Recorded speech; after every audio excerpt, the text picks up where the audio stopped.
नमस्कार, बहुत स्वागत है आपका। आप देख रहे हैं सबसे बड़ा अखाड़ा। मैं हूं आपके साथ शिल्पा तोमर। लोकतंत्र यानी कि लोगों द्वारा लोगों के लिए बनाई गई संघीय व्यवस्था, यानी कि एक ऐसा तंत्र जहां लोग फैसला लेते हैं। किसी एक व्यक्ति की नहीं चलती, बल्कि बहुमत फैसला लेता है। लोकतंत्र केवल हर व्यक्ति की अभिव्यक्ति या बहुसंख्यकों का फैसला लेना भर नहीं है। इसका मतलब कानून का राज होना, लोकतंत्र में हर समुदाय की नुमाइंदगी होना, किसी व्यक्ति विशेष के हाथ में अथाह ताकत होने से रोकना और अल्पसंख्यकों के अधिकारों का संरक्षण भी है। लेकिन लोकतंत्र के इस ढांचे पर हाल के दिनों में एक नया तंत्र सेंधमारी करता हुआ नजर आ रहा है। यह तंत्र न केवल उस सामाजिक ढांचे पर असर डाल रहा है, बल्कि लोगों की मानसिकता पर भी हावी होता हुआ दिखाई दे रहा है। यहां तक कि उसने भारत की सामाजिक समरसता और राजनीतिक परिदृश्य पर काफी हद तक चोट पहुंचाई है, क्योंकि जब से सोशल मीडिया आया है तब से किसी भी मुद्दे पर दो धड़े बन जाते हैं और फिर शुरू हो जाता है इन दोनों धड़ों के बीच एक दूसरे पर वार पलटवार का खेल। और इस खेल में आमने सामने वाले दो लोग एक दूसरे के कट्टर दुश्मन तक हो जाते हैं। शुरुआती दौर में फेसबुक और ट्विटर जैसे सोशल मीडिया के प्लेटफॉर्म ने पूरी दुनिया में लोकतांत्रिकरण के लिए उठने वाले स्वरों में अपना बड़ा योगदान दिया। ठीक है, समझ में आता है। लेकिन भारत में जरा देखिए, बात चाहे अन्ना आंदोलन की हो या फिर निर्भया मामले की, सोशल मीडिया पर जमकर आवाजें उठी, लोगों ने जमकर अपना समर्थन दिया। लेकिन हाल ही के दिनों में चाहे वो किसान आंदोलन हो या फिर सीएए का मुद्दा, दोनों मुद्दों पर सोशल मीडिया पर जो बहस छिड़ी उसने लोकतंत्र को ही कलंकित करने का काम किया। यानी कहा जाए तो यह गलत नहीं होगा कि सोशल मीडिया के अवतार ने लोकतंत्र को कमजोर करने का काम किया है। किसी भी लोकतंत्र का एक आवश्यक जागरूक नागरिक राष्ट्रीय सुरक्षा के मसलों और लाभ की चिंताओं के चौराहे पर खड़ा हुआ है।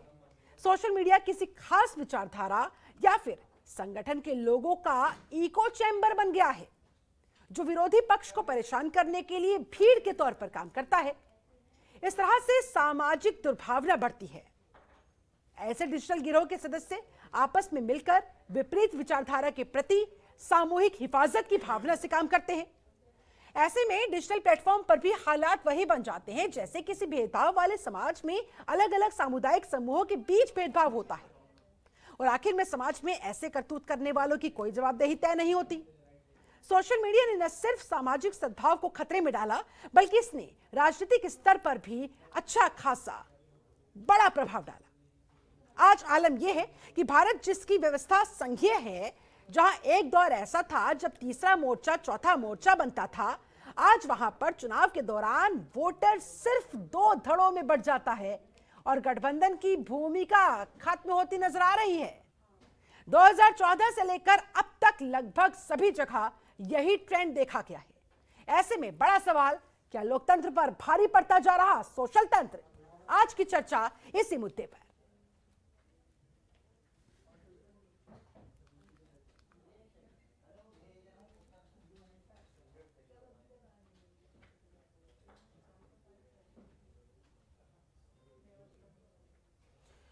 और भी बहुत सारे सवाल खड़े होते हुए, मसलन क्या लोकतंत्र पर भारी पड़ता जा रहा सोशल तंत्र? सोशल तंत्र जो एक तरीके से जिसका हमारे आसपास एक मकड़जाल सा बना हुआ है। सोशल तंत्र क्या बनता जा रहा भीड़ तंत्र? यह भी बड़ा सवाल। सोशल मीडिया पर द्वंद्व क्या समाज में डाल रहा विघ्न? महत्वपूर्ण सवाल, सोचने की आवश्यकता। सामाजिक ढांचे पर चोट क्या सोशल मीडिया से बढ़ रहे हैं वोट? संघीय व्यवस्था क्या सोशल तंत्र की बढ़ रही है अराजकता? और एक और महत्वपूर्ण सवाल यह है कि सोशल मीडिया पर कड़ाई क्या तभी होगी लोकतंत्र की भलाई? आज इन्हीं तमाम सवालों के जवाब हम खोजेंगे। हमारे साथ एक पूरा खास पैनल इस समय जुड़ा हुआ है। पैनल का मैं तारुफ जल्दी से आपसे करवा देती हूं। हमारे साथ बीजेपी प्रवक्ता शिवम छाबड़ा जुड़े हुए हैं, बहुत बहुत स्वागत है सर आपका। हमारे साथ कांग्रेस प्रवक्ता गौरव पांधी जी मौजूद है, बहुत स्वागत है आपका भी। समाजवादी पार्टी के प्रवक्ता फखरुल हसन चांद हमारे साथ जुड़े हुए, बहुत स्वागत है चांद साहब। राजनीतिक विश्लेषक प्रोफेसर अमित उपाध्याय हमारे साथ मौजूद है, आपका बहुत स्वागत करती हूँ। राहुल लाल राजनीतिक विश्लेषक के तौर पर हमारे साथ मौजूद है, आपका भी राहुल लाल जी बहुत बहुत स्वागत। चर्चा की शुरुआत राहुल लाल जी आप ही के साथ करना चाहूंगी। क्या कहता है आपका विश्लेषण इस पर?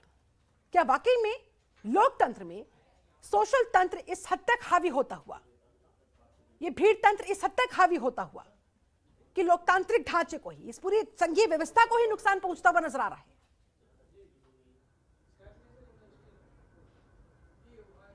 देखिए शिल्पा जी, कई मामलों पे ये बातें बिल्कुल सही दिखती है जो आप बोल रहे हैं कि कई जगह पे लग रहा है कि शायद जनमत निर्माण का गलत ढंग से निर्माण जो है वो सोशल मीडिया पे हो रहा है। सोशल मीडिया बिल्कुल जो है कि वो बेलगाम नजर आता है कई बार हम लोगों को।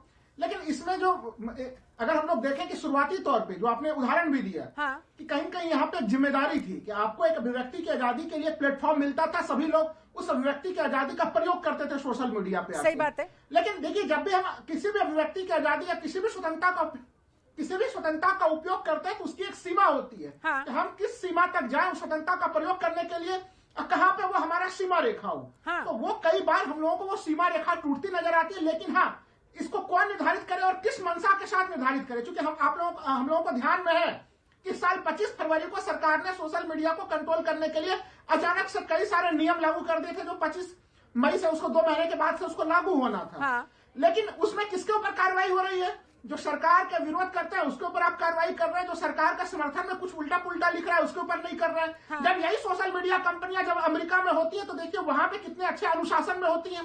याद होगा कि इन लोगों ने वहां पे ट्रंप भी इन सबों से परेशान हो गए थे। लेकिन भारत में इनकी स्थिति अलग है। अभी हाल ही फिलहाल में हम लोगों ने देखा कि फेसबुक का जो एल्गोरिदम जो आउट हुआ, जो अमेरिका में क्या ये कहा जाए कि भारत में लोकतंत्र की जो लोकतंत्र के भीतर जो लचीलापन है, कहीं ना कहीं ये कंपनियां उसका फायदा उठाती हैं।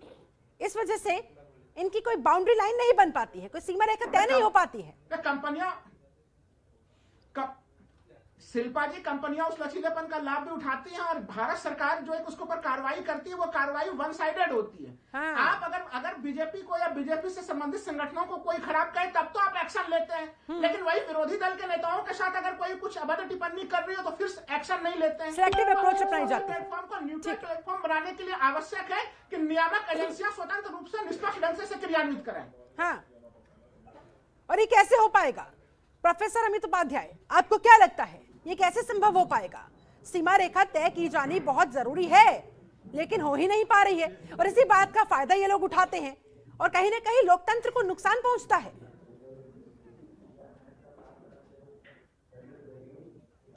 शिल्पा जी, मैं आपको ये बताना चाहता हूं कि सोशल मीडिया का या सोशल तंत्र जो लोकतंत्र पर भारी पड़ता हुआ आज दिखाई पड़ रहा है, हम इसके केवल नकारात्मक प्रभाव को देख रहे हैं। थोड़ा सा हम सकारात्मक प्रभाव भी देख के चलेंगे। अगर आपको 2011 तो आपने 2014 से बात किया, मैं 2011 में जाना चाहता हूँ।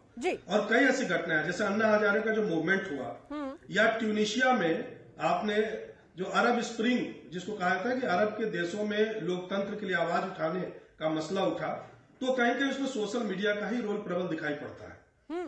इसके बाद अगर भारत में बात करें तो भारत में भी सोशल मीडिया का, क्योंकि डिजिटल डेमोक्रेसी का एरा है और डिजिटल डेमोक्रेसी हम कहते हैं कि ये कहीं कहीं सोशल मीडिया इम्पैक्ट डालती है डेमोक्रेसी पर। डिसेंट वॉइस भी अगर उठ रही है तो सोशल मीडिया के माध्यम से उठ रही है, ये कुछ पॉजिटिविटी है।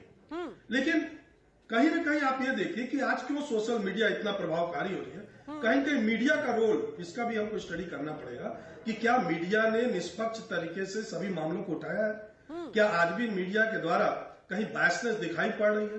क्योंकि जनता का कहीं न कहीं लोगों का ध्यान, हम भारत की बात करें या दुनिया की बात करें, तो मीडिया के कमजोर होते हुए या कहीं कहीं बायसनेस के कारण सोशल मीडिया आज मजबूत होती दिखाई पड़ रही है। और इसको हम सीमा रेखा की, जहां तक आप बात करते हैं, सीमा रेखा निश्चित रूप से होना चाहिए। इस पर कुछ दिन पहले हमारे भूतपूर्व लॉ मिनिस्टर रविशंकर साहब ने आवाज उठाई थी। अब वो कितने उसकी परिणत क्या होगी इसको दिखाई देने की जरूरत है और इसको समझने की जरूरत है। कहीं कहीं हमको इंटरनेट न्यूट्रलिटी शब्द मैं यूज कर रहा हूं या सोशल मीडिया न्यूट्रलिटी वर्ड के लिए यहां यूज करना चाहिए और कहीं की न्यूट्रलिटी होनी चाहिए कि सही रूप में सभी के लिए सोशल मीडिया एक निष्पक्ष तरीके से काम करे। हम केवल इसके नकारात्मक प्रभाव को देखकर चलेंगे तो काम नहीं चलने वाला। कुछ इसके सकारात्मक प्रभाव भी है, कुछ नकारात्मक। अभी कोरोना हुआ, कोरोना के बाद जो एजुकेशनल इनोवेशन शुरू हुए उसमें ठीक है, सकारात्मक पहलू भी इससे जुड़े हुए हैं, लेकिन जो कौन से जो नकारात्मक पहलू है वो ज्यादा हावी होते हुए नजर आ रहे हैं और यही तो चिंता की बात है। नहीं, तो इस पर हमें ये देखना, हमें आत्म इंट्रोस्पेक्शन करने की जरूरत है। हाँ। कि हमारे व्यक्तिगत रूप से सोशल मीडिया अगर हम इंट्रोस्पेक्ट करें तो हमें मजबूत बनाती है कहीं न कहीं, वोटर्स को कहीं न कहीं उसके वैल्यूज को कहीं कहीं स्ट्रांग करती है। लेकिन कमजोर कहां से है? तंत्र कमजोर हो रहा है। तंत्र में मीडिया का भी एक रोल होता है। आप इसको अदरवाइज मत लीजिएगा शिल्पा जी, मैं किसी पर्टिकुलर मीडिया की बात नहीं कर रहा हूं, लेकिन कहीं न कहीं मीडिया का रोल कमजोर हुआ है। इस कारण से सोशल मीडिया हावी दिखाई पड़ रही है। कहीं न कहीं ये जो चैनल्स दिखाई पड़ते हैं, कहीं न कहीं ये जो हम न्यूज सुनते हैं, वो कहीं न कहीं कमजोर कड़ी ये पाई गई है, तब सोशल मीडिया मजबूत होकर उभर रहा है। इस पर भी हमको आत्म परीक्षण करने की आवश्यकता है। आत्मपरीक्षण करने की आवश्यकता है, इंट्रोस्पेक्शन की आवश्यकता है। चलिए ठीक है, आऊंगे सर आपके पास। आवश्यकता है। शिवम छाबड़ा जी, जी, आप इसे किस तरह से देख रहे हैं? क्या लोकतंत्र पर वाकई में सोशल तंत्र इस हद तक हावी होता हुआ नजर आ रहा है कि दो धड़ों में डिवाइड कर दिया जाता है और वो दो धड़े एक दूसरे के कट्टर दुश्मन बन जाते हैं, यूं कह लीजिए एक दूसरे को मरने मारने पर उतारू हो जाते हैं?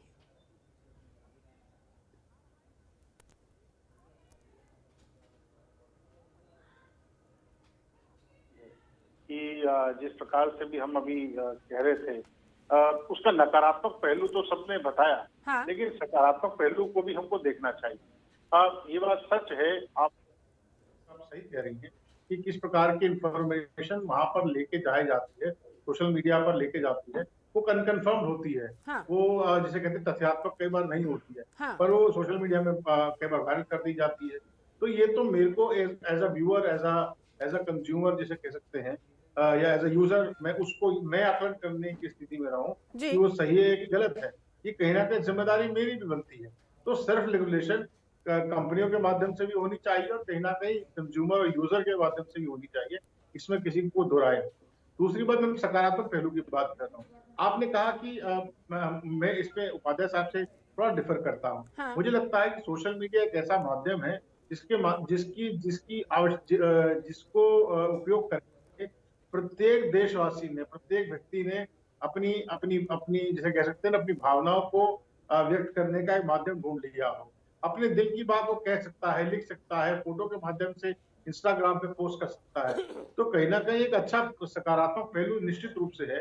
जो दूर दराज के आपके दोस्त यार थे, जिनसे आप नहीं मिल पा रहे थे, आप उनको भी कनेक्ट करते हैं। जो आपके मन की बात है, जो शायद आप प्रधानमंत्री से नहीं कह सकते, या इस बात से कोई नहीं इनकार कर रहा सर, इससे कोई नहीं नकार रहा। हाँ, वाकई में बहुत अच्छे और सकारात्मक पहलू भी इससे जुड़े हुए हैं। वो कंसर्न का विषय नहीं है। कंसर्न का विषय, चिंता की बात इस बात को लेकर है कि जो नकारात्मक पहलुओं को प्रमोट किया जाता है, जिस तरह से ट्रोल किया जाता है सर, कभी कभी तो दंगा तक भड़का दिए जाते हैं सोशल मीडिया का इस्तेमाल करते हैं।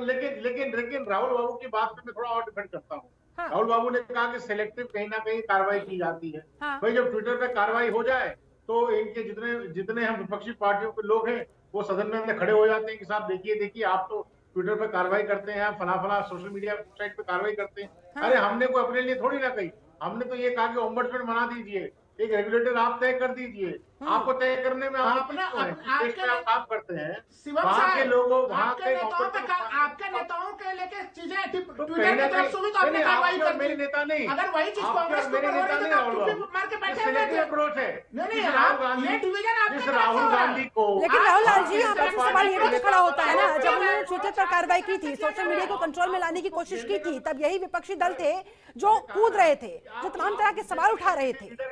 तो सर, दोनों हाथों में तो लड्डू हो नहीं सकते। आक्षेप झेलने का भी तो बिल्कुल उठाया जाएगा ना। केवल आरोप लगाने का तो मतलब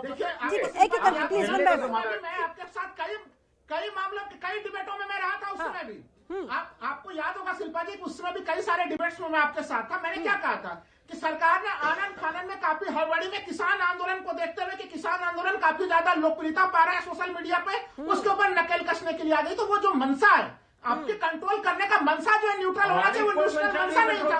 मैं तो अभी भी साहब को उदाहरण दे रहा हूँ। आपको आपत्ति है, आपके फेसबुक के जो कर्मचारी हैं,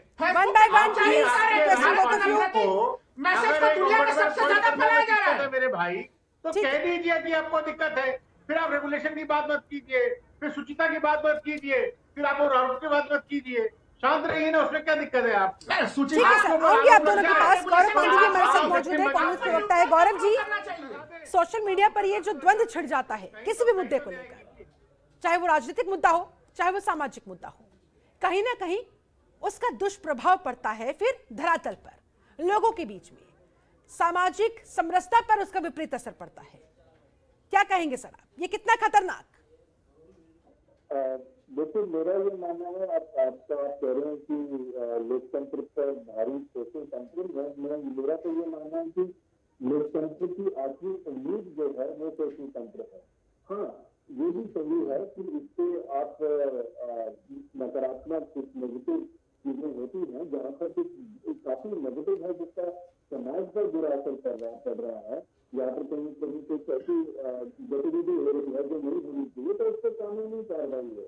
बट ये कहना कि सोशल तंत्र जो है लोकतंत्र पर भारी पड़ रहा है, ये बिल्कुल गलत बात है। लोकतंत्र का बहुत बड़ा हिस्सा है। सोशल तंत्र क्या है, लोकतंत्र क्या है? अभिव्यक्ति की आजादी, जहाँ पर देश के हर नागरिक को पूरे प्लेटफॉर्म पर बोलने की आजादी हो, ठीक है, और सोशल प्लेटफॉर्म जो है वो प्रोवाइड करते हैं। अभी समस्या क्या है, अगर आप देखिए, अगर सोशल मीडिया ना हो तो किसी एक किसान आंदोलन के बारे में तो किसी को पता भी नहीं चलता। लखीमपुर में अभी जो घटना हुई तो किसी को पता भी नहीं चल रही थी अगर सोशल मीडिया पर लोगों ने आवाज नहीं उठाई होती। इससे मैं फिर बोल रहा हूँ कि आपका कोरोना के टाइम पे अभी मेरे से पहले किसी प्रवक्ता ने बोला कोरोना का कि किस तरह से सरकार मुख्य दर्शक बनकर बैठ गई थी। जितने भी सरकार में मंत्री हैं, प्रधानमंत्री हैं, चाहे होम मिनिस्टर है, सब लोग अपने घर में खुद के बैठ गए थे जब कोरोना की स्थिति हुई थी। पूरा देश जानता, पूरा सोशल मीडिया पर आम नागरिक एक दूसरे से जुड़कर एक दूसरे की सहायता करी, वहां पर जाकर जो है सोशल मीडिया काम आया। तो किसी एक घटना को लेकर हम बोले अब लोगों को, यानी कि एक बहुत अच्छा बड़ा प्लेटफॉर्म सोशल मीडिया के जरिए मिल जाता है अपनी बात खुलकर सामने रखने का, अपनी अभिव्यक्ति की आजादी वाले संविधान के दिए गए अधिकार का इस्तेमाल करने का। लेकिन सर, जब फेक न्यूज वायरल होती है, बिना विश्वास, बिना फैक्ट्स को चेक किए लोग जब उसे फॉरवर्ड कर देते हैं, इस पर आप क्या कहेंगे? ये तो फिर जानलेवा तक साबित हो जाता है ना कई बार, और ऐसे कई मामले सामने आ भी चुके हैं। सबसे ज्यादा फेक न्यूज भाजपा ने या किसी ने आज तक फैलाई है तो वो कांग्रेस के खिलाफ फैलाई है, हमारे नेता राहुल गांधी जी के खिलाफ फैलाई है, और वहां पर कड़ी कार्रवाई की जरूरत है। हम आवाज उठाते हैं, इससे कोई कानूनी कार्रवाई तक नहीं होती। सोशल मीडिया पर कोई प्रधानमंत्री मोदी की उल्टी फोटो डाल देता तो उसको जेल में डाल दिया जाता है। यहाँ पर हम फिर भी इसके बारे में कंप्लेन करते रहते हैं, कोई कार्रवाई नहीं होती। अभी वो फर्जी संसद का मामला चला था जहाँ पर भाजपा के लोगों ने खुद फर्जी संसद कांग्रेस के नेतृत्व करके किए, लेकिन दिल्ली पुलिस ने उसको कोई कार्रवाई नहीं करी। जहाँ पर एक कानूनी व्यवस्था की जरूरत है, जहाँ पर ऐसी चीजें साफ पता है कि सामने चाहे कोई भी कर रहा है, चाहे वो आप कर रहे हैं, मैं कर रहा हूँ या कोई कर रहा है, हाँ, लेकिन जो नहीं होनी चाहिए। तो समाज में ये कल आप बोलेंगे ना कि कल बोलेंगे घर से बाहर लोग निकलते हैं, बात करते हैं, यूट्यूब वगैरह हो जाती है, इसलिए लोग घर के अंदर रहते हैं, ऐसा नहीं हो सकता। ठीक है सर, लौटूंगी आपके पास। फखरुल हसन चांद जी भी हमारे साथ मौजूद है, समाजवादी पार्टी के प्रवक्ता हैं। चांद साहब, ये कितना खतरनाक आप मानते हैं? और ये जो मकर जाल हमारे आसपास बुना हुआ है सोशल मीडिया का, इस सोशल तंत्र का, आप इसे किस तरह से देख रहे हैं? देखिए, हर चीज के दो पहलू होते हैं, एक अच्छा होता है, एक बुरा होता है। हाँ।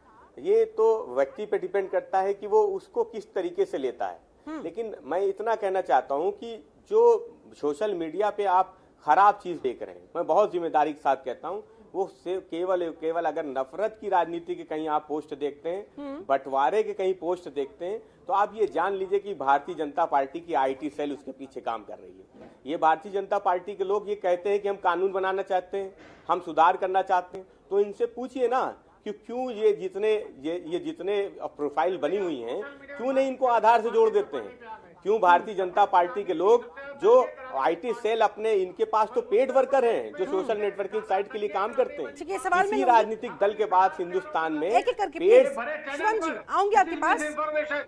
और आप ब्लेम मत कीजिए सोशल मीडिया को, आपके जैसे प्रवक्ता बरगलाने काम करते हैं। शिवम जी, एक एक करके ऐसा है ना कि मैं बीच में बोला नहीं था, मैं तलाक वाली डिबेट में बैठता नहीं हूं। प्लीज वन बाय मैं आप अपनी Shivam Chavda ji, please, I will come to you sir, I will take your opinion, please wait for your turn. Chand sir, please complete yourself.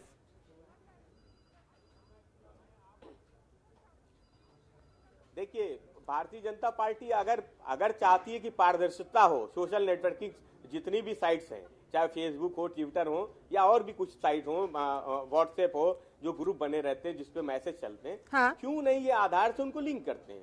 ठीक क्यों है। नहीं ये पता रहता है कि ये व्यक्ति इसकी ये आधार से लिंक है, इसकी प्रोफाइल ये फेक नहीं है, ये ओरिजिनल है। ठीक है। ये भारतीय जनता पार्टी नहीं करेगी। हाँ। क्यों? क्योंकि भारतीय जनता पार्टी, आप हमारे राष्ट्रीय अध्यक्ष जी की पोस्ट देखिए, अगर वो ट्विटर पे कुछ लिखते हैं तो यही भारतीय जनता पार्टी के लोग फर्जी, हम लोगों ने तो चेक किया है, हम इसलिए बड़ी जिम्मेदारी के साथ बोल रहे हैं कि आके आप देखिए कि भद्दी भाषा का इस्तेमाल करते हैं पोस्ट पे आके। ठीक उनको है, जब शिवम चेक छाबड़ा कीजिए जी, जब तो वो विपक्ष इस तरह प्रोफाइल के फेक सुझाव मिलती देता है तो क्यों ये नहीं फेक आप लोग मान प्रोफाइल लेते? कैसे चल रही है? मुझे दुख होता है जो सबसे ज्यादा दंगे कराने वाली पार्टी के नेता प्रवक्ता आकर के चैनल पर इस प्रकार की मिस इन्फॉर्मेशन क्रिएट करते हैं, तो आप लोग क्या करते हैं? आप लोग क्यों नहीं रोकते हैं सब चीजों को? इसको तो आपका भी इमोशन बनता है ना, आप भी तो माध्यम का हिस्सा है, क्यों नहीं रोकते हैं? तो सोशल मीडिया की भी जिम्मेदारी इस प्रकार से है। अगर आपको हर चीज में कुरीति नहीं ढूंढनी है तो आप कहीं भी ढूंढ सकते हैं। ये तो मेरा आत्ममंथन है, मुझे लगता है सेल्फ रिलायंस है कि मैं देख करूंगा। हिंदुस्तान में समाजवादी पार्टी के ऊपर आरोप लगाते हैं, अपना गिरेबान में देख लीजिए। हिंदुस्तान में शिवम जी, आप मीडिया पर आरोप लगा देने से कुछ नहीं होता। अगर आरोप लग रहे हैं तो जवाब तो आप लोगों को देने हैं ना। आप लोगों की भूमिका को लेकर अगर सवाल उठाए जाते हैं तो मीडिया कौन होती है जवाब देने वाली? मीडिया तो एक माध्यम है, आप जवाब दीजिएगा उसका। इन्फॉर्मेशन प्रूव करता है। मैंने आपसे डिबेट की शुरुआत में कहा हाँ। कि कोई मिस इन्फॉर्मेशन क्रिएट करता है तो ये यूजर की भी जिम्मेदारी बनती है कि उसको शेयर करे, लाइक करे या ना करे, ये मेरी जिम्मेदारी बनती लेकिन है। बड़ा सवाल ये भी तो है ना शिवम छाबड़ा, आज की तारीख में सोशल मीडिया पर ऐसे बहुत सारे फैक्ट्स वायरल हो रहे हैं जिनकी कोई ऑथेंटिसिटी ही नहीं है। ऐसे में कौन सी खबर सच है, कौन सी झूठ है, ये कैसे पता लगाया जाए? ये सरकार का काम है। नहीं, सरकार हर चीज में सरकार का काम आ जाता है। हर चीज में सरकार, आपने सोशल मीडिया पे अकाउंट, यही तो विपक्ष बार बार मांग कर रहा है ना कि कुछ ऐसी रेगुलेटरीज होनी चाहिए कि सच झूठ का पर्दाफाश हो सके, मैंने केवल लोगों को बरगलाने से बचाया जा सके। अभिव्यक्ति की आजादी को इंश्योर करना ये सरकार की जिम्मेदारी है। अभिव्यक्ति की आजादी को इंश्योर करना। लेकिन सर अगर कोई अभिव्यक्ति की आजादी का फायदा उठाएगा तो उसे कौन कंट्रोल करेगा? नहीं, सुन तो लीजिए शिल्पा जी, फैक्ट पे बात तो सुन लीजिए। वो भी काम सरकार का ही है, सरकार ही करेगी और कौन करेगा? शिल्पा जी, मैं केवल एक बात कह रहा हूँ। बोलिए सर। कि अभिव्यक्ति की आजादी को इंश्योर करना इस सरकार की जिम्मेदारी मैं स्वीकार करता हूँ और सरकार इस पर काम कर रही है। सरकार ने लगातार काम किया है, ये भी मैं स्वीकार करता हूँ, इसको डिनाई नहीं कर सकते। विपक्षी पार्टी कितनी चिकम चिल्ली कर ले, लेकिन फैक्ट को डिनाई तो आप भी नहीं कर। शिवम जी, अगर आप काम दूसरी कर रहे बात, होते हैं ना, आपने अरे सुन तो लीजिए राहुल बाबू, फेसबुक सबसे आप तो बोलने लग जाते हैं, भारत में बात नहीं मुझे फैलाता। सुन तो लीजिए। Shivam ji, one by one please. Shivam ji, सुन तो लीजिए मैं सरकार, बहुत सुन ध्यान तो से सुन लीजिए रहा हूँ। महाराज। मैं केवल एक ही चीज कह रहा हूँ कि अगर आपकी सरकार गंभीर होती इन मामलों को लेके तो फिर फेसबुक को लेकर जो रिपोर्ट आ रही है पूरी दुनिया चौकन्नी है कि फेसबुक सबसे ज्यादा नफरत भारत में फैला रही है, तो ये आपके रहते हुए कैसे संभव हो रहा है? किसकी जिम्मेदारी बनती है? ठीक है, और हम लोग जानते हैं कि ठीक है। चांद जी कुछ कहना चाह रहे? चांद जी 10 सेकंड आपके पास, उसके बाद मुझे ब्रेक लेना होगा। जल्दी से सर। चांद साहब देखिए शिल्पा जी, सॉरी मैं ये बात कह रहा हूँ, मुझे राहुल जी देखिए शिल्पा जी, भारतीय जनता पार्टी के प्रवक्ता ने कहा कि दंगा करने वाली पार्टी समाजवादी पार्टी, तो मैं इनसे पूछना चाहता हूं कि त्रिपुरा में भारतीय जनता पार्टी की सरकार है, वहां क्या हो रहा है? असम में भारतीय जनता पार्टी की सरकार है, वहां किस तरीके की फोटो वायरल हुई थी? और दूसरी चीज, बंगाल के चुनाव के बाद, जब बंगाल का चुनाव होता है उसके बाद भारतीय जनता पार्टी आरोप प्रत्यारोप लगाने की बजाय इसकी जड़ में जाना होगा। उस पोस्टर पे ठीक है, सोशल मीडिया का ये तंत्र किस तरह से चीजों को खराब कर देता है, किस तरह से कई बार चीजों को जानलेवा तक बना देता है, उसकी जड़ में जाकर उसका ट्रीटमेंट करना। जल्दी से चांद साहब 10 सेकंड बस, बोलिए सर। शिल्पा जी देखिए, बंगाल में जब विधानसभा चुनाव समाप्त होता है और भारतीय जनता पार्टी ये कहती है कि हमारे कार्यकर्ता बहुत से मारे गए, तृणमूल कांग्रेस के लोगों ने मारा, तो वो एक ऐसे व्यक्ति जो पत्रकार था उसकी फोटो अपनी साइट से जारी कर देती। क्या ये सच नहीं है? क्या भारतीय जनता पार्टी ने पूरे देश में उस पोस्टर को घुमाया? क्या ये सच नहीं है? शिवम जी जवाब देना चाह रहे हैं, लेकिन फिलहाल मेरी मजबूरी है, माफी के साथ दोनों को रोकना चाहूंगी, मेरी मजबूरी है, फिलहाल मुझे यहाँ रुकना होगा। राहुल लाल जी, सीधे आप ही का रुख करना चाहूंगी। सोशल मीडिया वोटों के ध्रुवीकरण के लिए कितना खतरनाक हथियार बनता जा रहा है? काफी खतरनाक हथियार बन रहा है ध्रुवीकरण के लिए। यहाँ से सांप्रदायिक वैमनस्य से फैलाए जा रहे हैं, समाज के भाईचारा को तोड़ने के प्रयास हो रहे हैं। इसलिए मैं बार बार उदाहरण दे रहा हूँ कि जब अभी हाल का ही जो फेसबुक का खुलासा है उसी को मैं बताना चाह रहा था कि जो फेसबुक का एल्गोरिदम है, जो भारत को लेके जो उसके विशिल ब्लोअर ने एक तरह से जो वहां पे जानकारी दी है कि वो नफरत को फैला रहा है, तो भारत में उसका ये इस तरह का रोल क्यों दिख रहा है, और अगर इस तरह की उसकी गतिविधियां हैं तो फिर उसके ऊपर नियंत्रण क्यों नहीं किया जा रहा है। तो ये कुछ ऐसी स्थितियां हम लोग लगातार देख रहे हैं। अभी आपको याद होगा कि जब हम लोग पहले चर्चा कर रहे थे, दिशा रवि टूल किट का मामला आया था, भारतीय जनता पार्टी ने काफी जोर शोर से उठाया था किसान आंदोलन को बदनाम करने के लिए कि ग्रेटा थनबर्ग तमाम लोगों का नाम दिया था। लेकिन जब दिल्ली में एक तरह से न्यायालय में जब सुनवाई हुई तो न्यायालय ने काफी शानदार ढंग से कहा कि वो कोई टूल किट और इस तरह का कोई मामला नहीं था।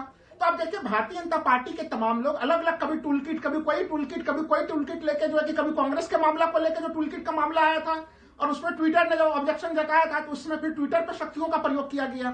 तो ये आज के समय में कोई बड़ी जो सोशल मीडिया कंपनियां हैं वो एक तरह से सरकार के इतना भारी दबाव में है कि सरकार की तरफ से आ रहे गलत आक्षेप भी जो है कि वो उनको ढोती है, लेकिन विपक्ष के तमाम चीजों को जो है कि वो उसके मामले में रवैया गलत होता है। मैं कहता हूं थोड़े देर के लिए कि देखिए इसमें होना क्या चाहिए। ये सभी जो सोशल मीडिया कंपनियां ये अपनी सर्वर भारत में नहीं रखती हैं। क्यों नहीं भारत में रखती हैं? इनके सारे सर्वर, इनके सारे डेटा भारत में सुरक्षित होना चाहिए। जब भारत आपका दुनिया का सबसे बड़ा उपभोक्ता है तो सरकार को इन मामलों पर ध्यान देना चाहिए, ना कि इस मामले पर ध्यान देना चाहिए कि ये फेसबुक कंपनियां सरकार के समर्थन में काम करें। माननीय सर्वोच्च न्यायालय ने डेटा की सुरक्षा के मामले में, डेटा भी एक तरह से हमारा राइट टू प्राइवेसी का हिस्सा है और उसको भी लागू कराने की जिम्मेवारी खुद शिवम छाबड़ा जी की पार्टी की ही है। तो अगर इस दिशा में काम किया जाएगा तो आप यकीन मानिए, जो यहाँ पे कई सारे लोग गिनती गिना रहे थे शिल्पा जी कि इसके काफी अच्छे प्रयोग है कि ये हमारे जीवन में नए और अच्छे चीज, हम लोग इसके लाभान्वित होंगे, हम लोग इसके दुष्प्रभावों को कम से कम कर सकेंगे। शिवम छाबड़ा जी जवाब दीजिए, सरकार अगर फेसबुक सरकार के फेवर में बोले तो बहुत बढ़िया, ना बोले तो एक्शन ले लेती है। सिलेक्टिव अप्रोच की बात यहां पर कही जा रही है, क्या है सरकार का स्टैंड सर?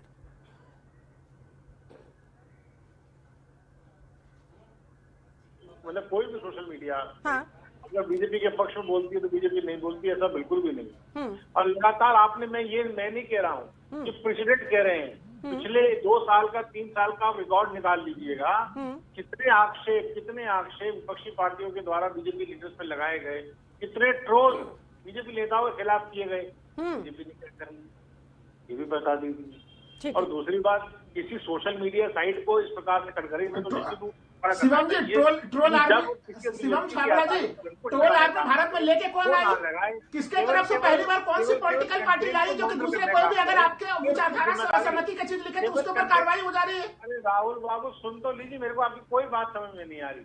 मेरी बात क्लियरली, शायद क्या मीडियम ऐसा है कि आप उन्हें बहस भी करेंगे तो ढंग से नहीं कर पाएंगे। ठीक है राहुल जी, आपका सवाल मैं लूंगी उनसे, जरा एक बार वो अपनी बात पूरी करें। सोशल मीडिया माध्यम का, एक सोशल मीडिया वेबसाइट का या फॉर्मेट एप्लीकेशन का जिम्मेदारी इतनी होनी चाहिए कि जो कंटेंट उस पर डले वो कहीं ना कहीं फिल्टर होना चाहिए। लेकिन अगर अपनी जिम्मेदारी का निर्वहन ना करे तो क्या किया जाना चाहिए सर? जिम्मेदारी मेरी भी उतनी है और जो डाल रहा है उसकी भी उतनी है, और साथ ही साथ सोशल मीडिया जो वेबसाइट है उसकी भी उतनी है।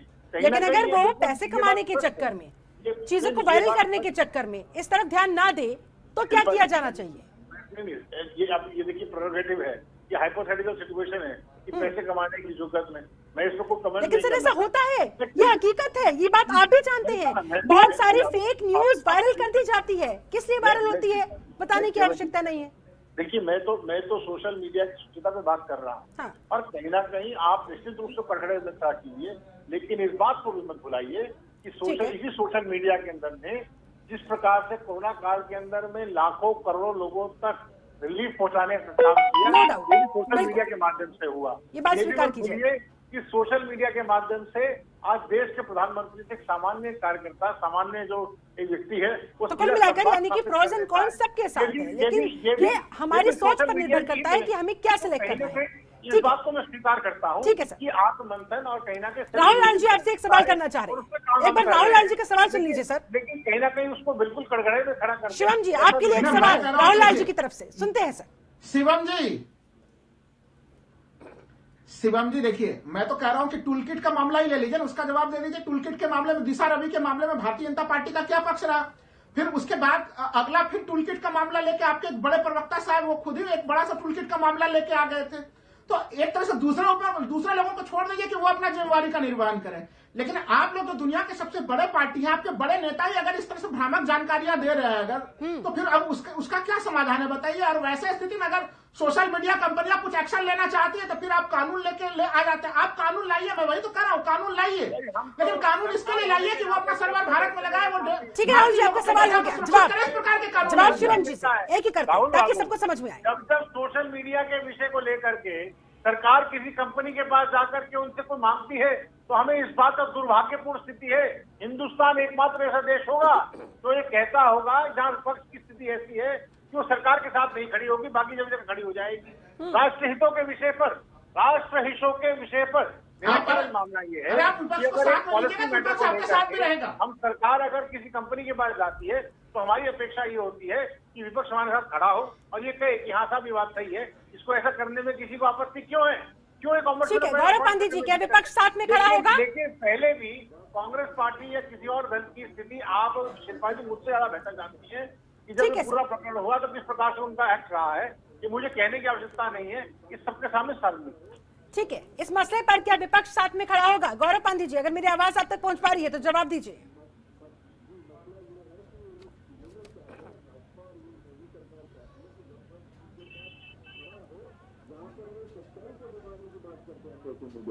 ये लोग कहते हैं कि चाइना ने हमारी जमीन पे कब्जा नहीं किया, इसके बारे में कोई बात ना करे।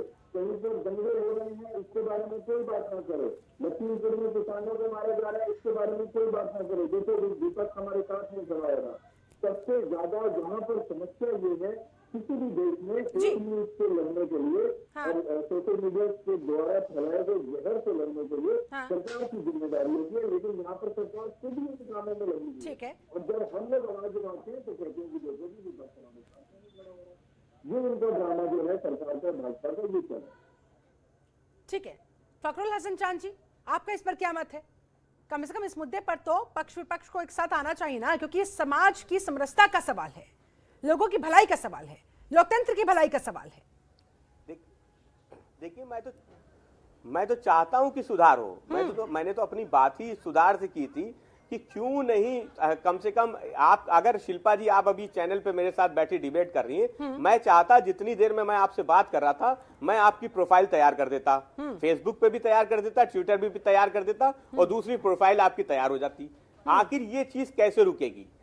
ये चीज तो बहुत आसान है। भारतीय जनता पार्टी इसको क्यों नहीं रोकना चाहती? मैं तो बार बार कहता हूं कि क्यों नहीं मेरी प्रोफाइल, जब मैं प्रोफाइल बनाऊं तो मुझसे मेरा आधार मांगा जाए, मेरा पासपोर्ट मांगा जाए, क्यों नहीं मांगा जाता? मैं बैठा हुआ हूं, अभी लाल जी बैठे हुए भारतीय जनता पार्टी के प्रवक्ता बैठे। मैं अच्छा सुझाव है। शिवम छावड़ा जी, क्या कहेंगे आप इस पर? टू द पॉइंट जवाब, उसके बाद वापस मैं आप ही के पास आ रही हूं। चांद साहब,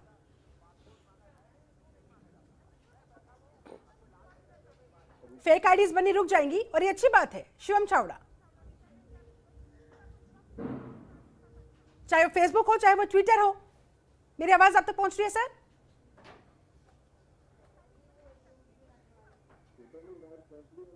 लगता है शिवम छावड़ा से हमारा संपर्क कट गया है। चांद साहब, आपके पास वापस आते हुए अपनी बात पूरी कीजिए। इस पे तैयार नहीं होगी क्योंकि भारतीय जनता पार्टी के पास लाखों की संख्या में ऐसी प्रोफाइल हैं जिनको बैठ के वो जब चाहती हैं, जो मुद्दा चाहती हैं, उसको ट्रेंड करा देती हैं। अगर विपक्ष जो है महात्मा गांधी जिंदाबाद को लिख के ट्विटर पे चलता है तो यही भारतीय जनता पार्टी के लोग ये नाथूराम गोडसे को ले आते हैं। तो ये जो भारतीय जनता पार्टी है ये इस पे कभी तैयार नहीं होगी कि आधार को लिंक कर दिया जाए फेसबुक और ट्विटर से। ठीक है, प्रोफेसर अमित उपाध्याय, फिर क्या समाधान नजर आता है? कैसे आखिरकार इस सोशल तंत्र को रोका जाए भीड़ तंत्र बनने से? वोट के बंटवारे से लेकर मामला वोटों का ध्रुवीकरण तक यहाँ पर हो जाता है। कैसे इन तमाम चीजों को रोका जाए, इन नकारात्मक पहलुओं को थामा जाए, यहीं पर अंकुश लगा दिया जाए? क्या हो सकता है, क्या किया जाना चाहिए? देखिए शिल्पा जी, अभी बहुत सारे हमारे मित्रों के व्यूज आए हैं और मैं बहुत देर से देख रहा हूँ, आरोप प्रत्यारोप के दौर भी चल रहे हैं। मैं एक बात कहना चाहता हूँ, आपको याद होगा, मैं उस चीज का खुलासा नहीं करूंगा, सदन में बहुत सारे ऐसे कानून हैं जब स्व से संबंधित होते हैं, अपने से संबंधित होते हैं तो पक्ष और विपक्ष एक साथ खड़ा होता है। मैं ये बताना नहीं समझता हूँ कि कौन कौन से मुद्दे हैं। जब अपने सैलरी का मुद्दा आता है, तमाम ऐसी चीजें आती हैं और ठीक है, कोई बात नहीं। तो अगर ये सोशल मीडिया की जो समस्या है, जहां पॉलिटिकल पोलराइजेशन की प्रॉब्लम आ सकती है, आती ही है, और प्रोपेगेंडा क्रिएट करने का प्रॉब्लम आता है।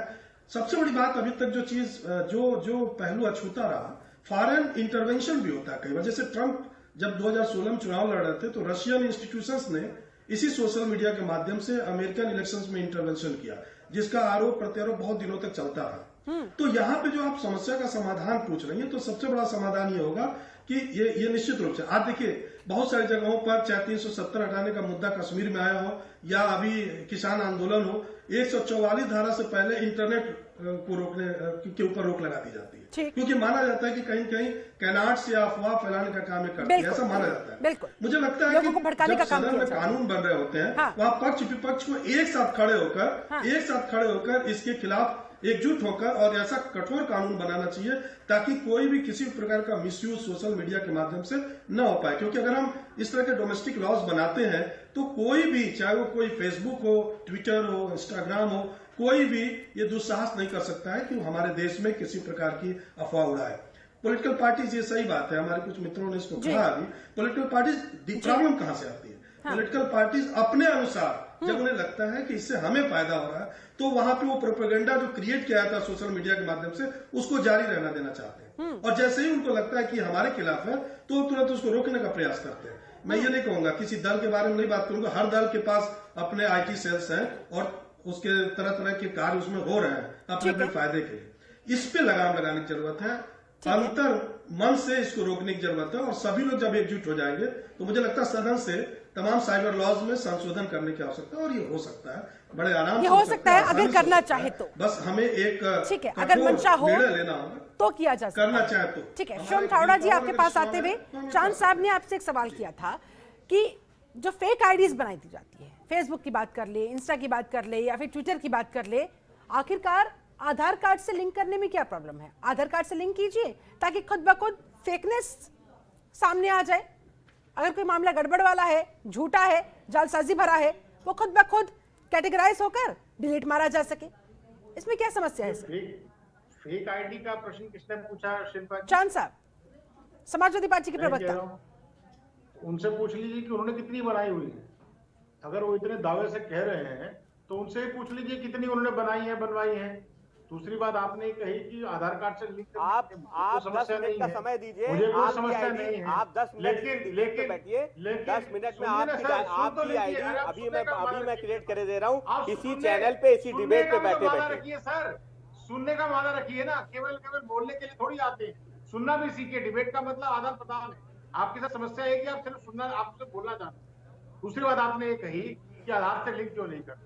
हमको कोई आपत्ति नहीं, मुझे नहीं लगता कि सर मैं ऑफिशियली इस बात के लिए मेरे को जानकारी नहीं है क्या उसका प्रारूप है, लेकिन निश्चित रूप से अगर हमारे समाजवादी पार्टी के प्रवक्ता महोदय ने इस बात का प्रश्न उठाया है तो इनसे पूछ लीजिए कि आईटी कमेटी में इनके भी मेंबर होंगे। नहीं है तो कहीं ना कहीं पॉलिटिकल पार्टी, इन्होंने कितनी बार जाकर के सरकार से कहा कि भाई साहब इस प्रकार से वो कर सकते हैं, इतना हो सकता है। मैंने कहा ना कि हेड डिस्कशन हुआ होगा और आधार कार्ड से लिंक करना नहीं करना। सुन तो लो सर, सुन तो लो, मेरी बात भी तो सुन लो। आपने केवल, मैंने आपकी बात बड़ी शांति से सुनी, अभिव्यक्ति की आजादी की आपने बात की, मुझे कोई आपत्ति नहीं। मैंने कहा ना ठीक है, आपत्ति नहीं किस प्रकार से। अगर आप इस बात से कंफर्टेबल है, इस बात से कंफर्टेबल है तो हमें करने में कोई आपत्ति। हाँ। लेकिन हमको ये तय करना होगा कि सब इस बात पे कमिटेड हो। लेकिन ऐसा ना हो कि हमें निर्णय करें और निर्णय करने के बाद इसी प्रकार के विपक्षी दल खड़े हो कि साहब आपने तो आधार को वो बना दिया, आप आधार को फेसबुक अकाउंट से भी रिलेट करते हैं, राहुल जी आधार को आप ट्विटर से भी रिलेट करते हैं। तो केवल मेरा मानना ये है कि मैं आईटी कमेटी का सदस्य नहीं हूँ, मुझे नहीं जानकारी कि वहाँ पे किस प्रकार के निर्णय किए गए हैं और किन किन चीजों को ध्यान में रख के किए गए। लेकिन एक बात में मैं कमिटेड हूँ, सरकार जब निर्णय लेती है तो इस बात को इंश्योर करती है कि अभिव्यक्ति की आजादी से किसी प्रकार का कोई खिलवाड़ नहीं होना चाहिए, नहीं होना चाहिए। कहीं ना कहीं जो कहीं ना कहीं इसके लिए कोई गुंजाइश भी नहीं होनी चाहिए। ठीक है, चांद जी कुछ पूछना चाह रहे हैं, क्रॉस क्वेश्चनिंग करना चाह रहे हैं, उसके बाद राहुल लाल जी मैं आपके पास आ रही हूँ। चांद जी जल्दी से, चांद साहब जल्दी से। देखिए राहुल जी बोल रहे थे, देखिए समाजवादी पार्टी को कहीं कोई दिक्कत नहीं है, आप उसको आधार से लिंक कर दीजिए। और एक व्यक्ति अपने नाम से, मैं अपने नाम से कितनी आईडी बनाता हूं, ये फेक नहीं होती है। फेक आईडी ये होती है कि मैं बैठे बैठे आपकी आईडी क्रिएट कर दूं राहुल जी, और दूसरी मैं शिल्पा जी की अभी बैठे बैठे क्रिएट कर दूं, बहुत आसान काम है, ये बहुत आसान काम है और इस पे कहीं कोई रोक नहीं है। आप चाहे फेसबुक पे बना लीजिए या ट्विटर पे बना लीजिए, इंस्टा पे बना लीजिए, कहीं कोई रोक नहीं है। और मैं तो बहुत दावे के साथ कहता हूँ लाखों करोड़ों फेक आईडी चल रही है और उनका इस्तेमाल गलत ही हो रहा है। कोई भी आईडी फेक जो बनती है वो सही इस्तेमाल के लिए नहीं बनती है। लेकिन भारतीय जनता पार्टी आखिर उसकी क्या जिम्मेदारी है, क्यों नहीं वो आधार से लिंक करना चाहती है? हम तो तैयार हैं, हम तो समर्थन करेंगे। आप अगर इस तरीके का कोई कानून लाना चाहते हैं हम समर्थन करेंगे। मैं सर एक निवेदन कर रहा हूँ कि यदि आप वास्तव में किसी बात पर कमिटेड है कि साहब फेक आईडीज है, तो आप उसको स्ट्राइक आउट करने की उसी सोशल मीडिया की वेबसाइट पर एक कॉलम होता है, आप उसको स्ट्राइक आउट करने का निवेदन भी कर सकते हैं। आपने कितनी बार, आपकी टीम ने कितनी बार किया, इसका भी जवाब दे दीजिए।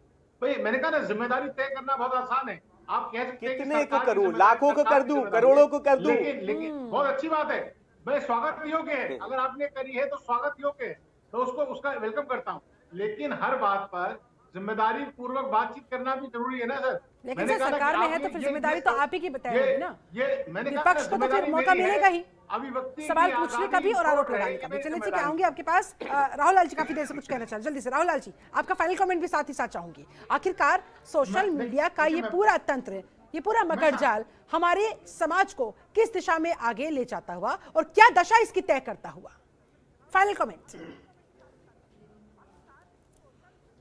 देखिए, जब तक इसको अगर सही ढंग से, न्यूट्रल ढंग से इसे कंट्रोल नहीं किया जाएगा तो इसके नुकसान ज्यादा होंगे। उसको लेकर हम लोग को चिंतित रहना पड़ेगा। देखिए, मैं कहना चाह रहा था, ठीक है, भारत में पेगासस का मामला का पहला जो मामला आया था वो 2019 में ही व्हाट्सएप कंपनी ने उसी में बताया था अपने उपभोक्ताओं को, 24 पत्रकारों को उसी में बताया गया था कि आप लोगों के उसको जो है कि आप लोग टारगेटेड हैं और आपकी सारी सूचनाएं कहीं कहीं लीक हो रही हैं। तो आप सोच के देखिए कि 2019 से लेकर क्या हुआ। जब अभी भी घटनाक्रम सामने में आया तो फिर सरकार का रवैया कैसा रहा। सरकार सुप्रीम कोर्ट तक में आनाकानी करते हुए नजर आई। अब सुप्रीम कोर्ट को एक जबरन जो है कि जांच बैठानी पड़ी। तो कहने का मतलब यह है कि इस मामले में कहीं न कहीं सरकार बहुत ज्यादा जिद्दी जगह पे दिखती है। मैं उनसे कहूंगा, शिवम छाबड़ा जी से, कि आप एक सर्वदलीय बैठक बुलाइए और गंभीरता के साथ इसमें एक सर्वदलीय समाधान होना चाहिए। मैं अमित जी की इस बात से सहमत हूँ कि जिस तरह से पॉलिटिकल पार्टीज के लोग अपने सैलरी के मामले पर बिल्कुल एकजुट हो जाते हैं, ये भी एक काफी उसी तरह का काफी महत्वपूर्ण, उससे भी ज्यादा महत्वपूर्ण मामला है पूरे देश के लिए, पूरे लोकतंत्र के लिए। इसमें एक स्वर, एक साथ और एक उद्देश्य के साथ सभी दलों को एक साथ होना पड़ेगा, एक साथ होना पड़ेगा। गौरव पांडे जी, फाइनल कमेंट आपका।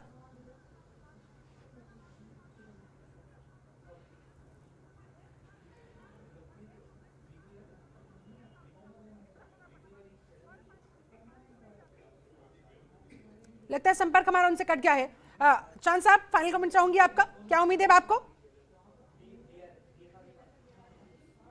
देखिए, भारतीय जनता पार्टी की वैसे तो नीयत साफ नहीं है इस पे, लेकिन अगर वो कोई कानून इस पे बनाना चाहेगी कि सोशल नेटवर्किंग साइट को आधार से लिंक किया जाएगा तब उसमें अकाउंट बनेगा या वेरिफिकेशन होगा जो भी अकाउंट पहले से बने हुए, तो समाजवादी पार्टी उसका पूरा समर्थन करेगी। ठीक है, प्रोफेसर अमित उपाध्याय, आपको क्या लग रहा है, किस तरह की संभावना है? क्या वाकई में पक्ष विपक्ष एक साथ खड़ा होकर इस मुद्दे पर गहनता के साथ विचार विमर्श करेंगे?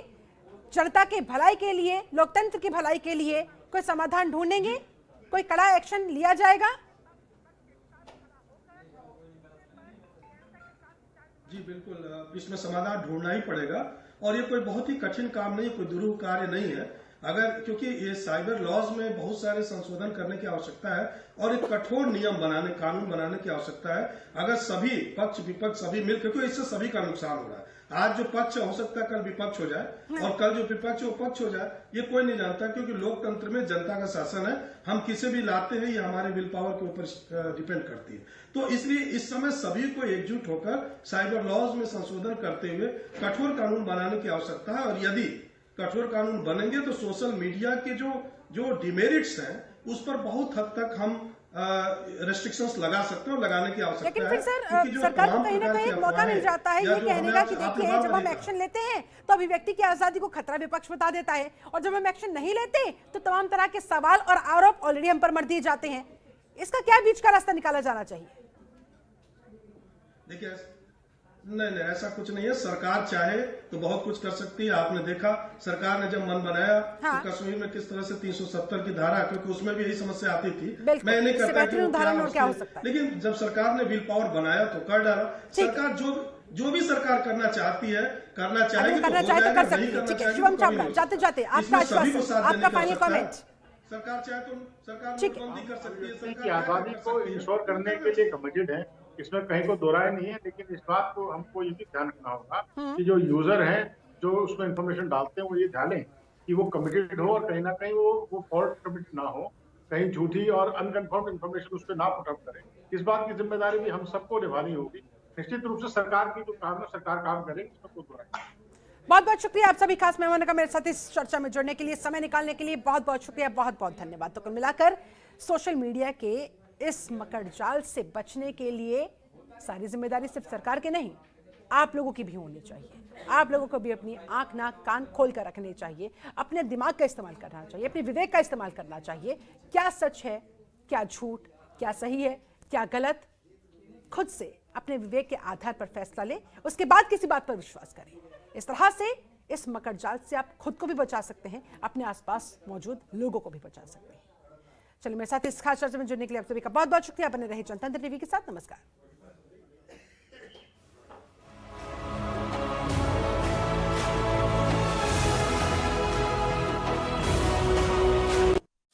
खबरों के निष्पक्ष विश्लेषण के लिए सब्सक्राइब करें Jantantra TV and press the bell icon. Never miss any update.